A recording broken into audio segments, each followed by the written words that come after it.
Investment PMS के partner and head of research Anirudh Garg जुड़े हैं। Anirudh ji, good afternoon. तो पहले तो आज के लिए कुछ सुना क्या आपने मार्केट में, क्यों आज इतनी शार्प करेक्शन आई ऑल टाइम हाई लगाने के बाद?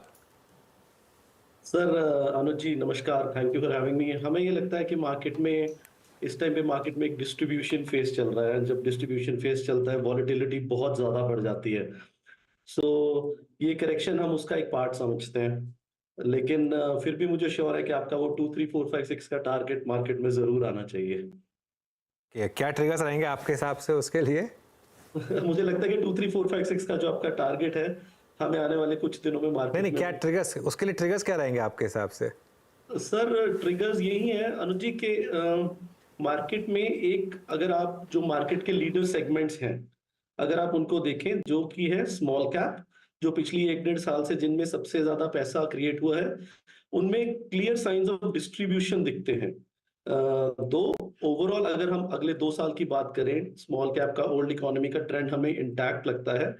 बट इन बिटवीन जो मेजर करेक्शंस आती हैं, जैसे जो 2022 में आई थी, वैसी एक करेक्शन हम आगे जाते हुए देखते हैं कि हमें लगता है कि वैसी एक करेक्शन मार्केट में पॉसिबल है। जब वो करेक्शन आती हैं उनसे पहले में भी आप ये देखिए, इलेक्शन का कोई इवेंट हो या यूएस में कोई रेट्स को लेके कंफ्यूजन हो, इन इन ऐसे केसेस में जब मार्केट में कंफ्यूजन होती है तो करेक्शन आने के चांसेस थोड़े बढ़ जाते हैं। अनिरुद्ध, पिछली दफा जब आपसे बात हुई थी हम बैंक्स डिस्कस कर रहे थे और तब से अब बैंक्स में हमने देखा है कोटक के साथ एक शेकआउट हुआ। दूसरी तरफ आईसीआईसीआई एचडीएफसी में भी थोड़ा बहुत करेक्शन देखने को मिला है। क्या आपने डिप्स में मौका और ढूंढा है, कुछ पोजीशंस बढ़ाई हैं इन बैंकों में? जी मैम, हर्षदा जी, हम अब जब भी कोई डिप्स आ रही हैं हम अपॉर्चुनिस्टिक ट्रेड्स अपने क्लाइंट्स के लिए लेना पसंद कर रहे हैं। एंड यस, हमें एचडीएफसी बैंक और इवन कोटक महिंद्रा बैंक भी इस वैल्यू पे ठीक लगता है। और कहां पर अपॉर्चुनिटी मिली है इस तरह के मार्केट में फिर नया निवेश की, कुछ नए खरीदने की? नहीं, नया निवेश करने का अभी कुछ मूड नहीं है। क्योंकि मार्केट्स हिस्टोरिकली हमें थोड़ी एक्सपेंसिव लग रही हैं। कोई नए क्लाइंट्स भी हमारे आ रहे हैं तो हम उनको कम से कम 12 वीक्स के सिप में उनका पैसा इन्वेस्ट कर रहे हैं।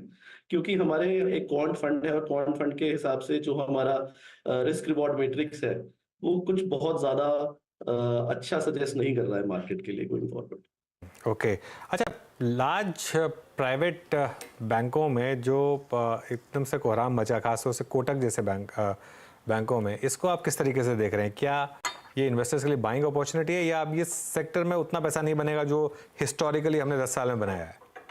अनुज जी, लेंडिंग एक बहुत ही ट्रिकी बिजनेस है। आप ये देखिए, मैं ये बिलीव करता हूँ और मैंने ये ईयर ऑन ईयर पिछले 15 20 साल में देखा है कि जिसने सबसे ज्यादा लेंडिंग करी पिछले 10 सालों में, उसके अगले 10 साल उसके लिए प्रॉब्लमैटिक होते हैं। अब अगर हम पीएसयू बैंक्स की बात करें, हमने देखा 2000 से सन 2000 से लेकर 2008 तक पीएसयू बैंक्स ने बहुत अच्छी लेंडिंग करी। 2010 तक यहाँ तक बहुत अच्छी लेंडिंग करी और 2010 के बाद 2020 तक वेरियस क्वालिटी इश्यूज और इन सब को लेके 10 साल उन्होंने बहुत अंडर परफॉर्म किया। अगर हम प्राइवेट सेक्टर बैंक्स की बात करें, कोटक और एचडीएफसी जैसे दिग्गजों की बात करें, तो ये बहुत ही सुपीरियर क्वालिटी मैनेजमेंट है। मैं एप्पल और ऑरेंजेस को कंपेयर नहीं कर रहा हूं, बट ओवरऑल आप देखिए कि कुछ ना कुछ प्रॉब्लम्स कहीं ना कहीं से 10 साल की सक्सेसफुल लेंडिंग के बाद देखने को मिल जाती हैं।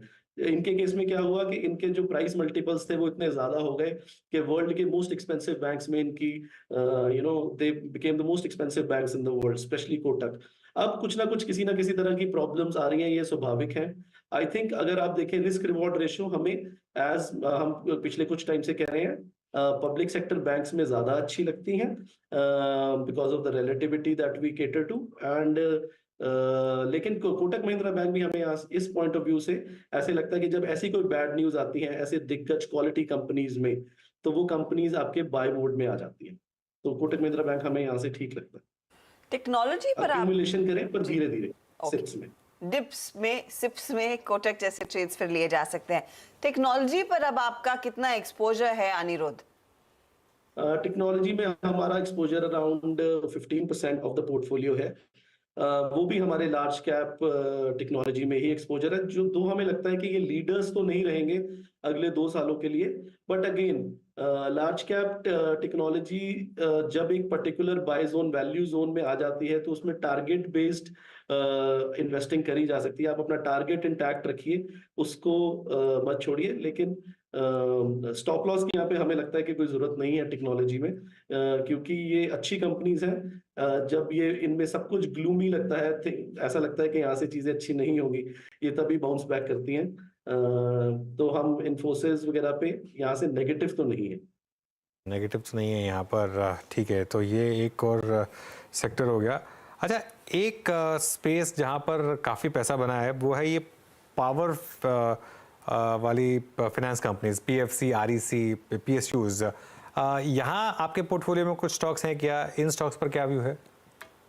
सर, पीएफसी आरईसी हमारे पोर्टफोलियो का एक बहुत मेजर पार्ट था जनवरी एंड तक। जनवरी एंड में जब हमारी ग्रोथ स्टेज खत्म हुई और हम क्वालिटी स्टेज में एंटर करे, तो हमारा पीएफसी और आरईसी को जो एक्सपोजर था वो रिड्यूस हो गया। तो लेकिन हमें ये लगता है कि पीएफसी आरईसी ये दोनों इस ओल्ड इकोनॉमी रन के लीडर स्टॉक्स हैं। एंड अभी थोड़े से हमें एक्सपेंसिव लगते हैं, बट जैसे जैसे इनमें कहीं भी डिप्स आएंगे we will be adding these to our portfolio. Larger universe जो इस समय एनबीएफसीज की है, कंसिडरिंग बजाज फाइनेंस में एक अच्छा स्ट्रॉन्ग पुल बैक देखने को मिला, श्रीराम फाइनेंस के नंबर्स अच्छे थे, चोला के नतीजे अच्छे थे, और इस पूरे हफ्ते इन्हीं 3-4 स्टॉक्स ने इनफैक्ट एनबीएफसीज में सबसे ज्यादा पैसा बनाकर दिया भी है। आप यहाँ से क्या पोजिशनिंग अपनी बढ़ाना चाहेंगे, गिवन इन तीनों की कमेंट्री भी अच्छी एंड होपफुली लोन बुक्स भी बेहतर होने के आसार हैं? जी, मुझे फाइनेंस में अगर देखना हो तो फाइनेंस में, एज आपका जो पिछला क्वेश्चन था, मुझे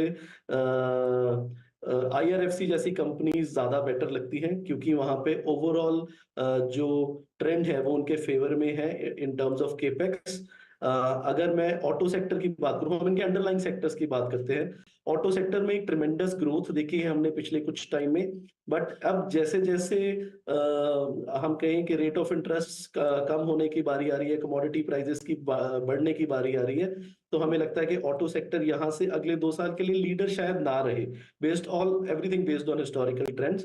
एंड इस बेसिस पे हमें ये एनबीएफसीज में they are very good companies, they are doing pretty well, but अभी हम इनमें एक्सपोजर नहीं रख रहे। हम जब एक्सपोजर इन कंपनीज में, फाइनेंस कंपनीज में रखते हैं, तो हम ये देखते हैं कि जो उनका अंडरलाइंग सेक्टर है that should be the primary sector of the bull run. तो हमें जब भी मौका मिलेगा पीएफसी, आरईसी, आईआरएफसी, इन कंपनीज में हम अपना एक्सपोजर ऐड करने की कोशिश करेंगे। क्या डिफेंस पीएसयूज में भी आपका एक्सपोजर अच्छा खासा है इस समय? किस में ma'am? Defence PSUs? Defence PSUs में, यस, डिफेंस पीएसयूज बहुत ही अच्छे प्राइस पे मिल रहे थे।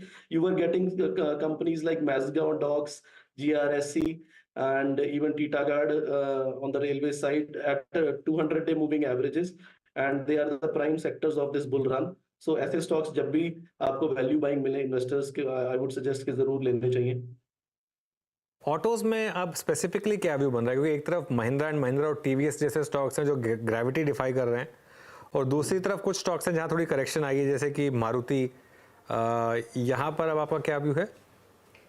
सर, हम अपनी one of the theories that we follow, उसमें हम ओवरऑल 8 से 10 साल का जो बुल रन होता है उसको 3 भाग में तोड़ते हैं, रन 1, रन 2 एंड रन 3।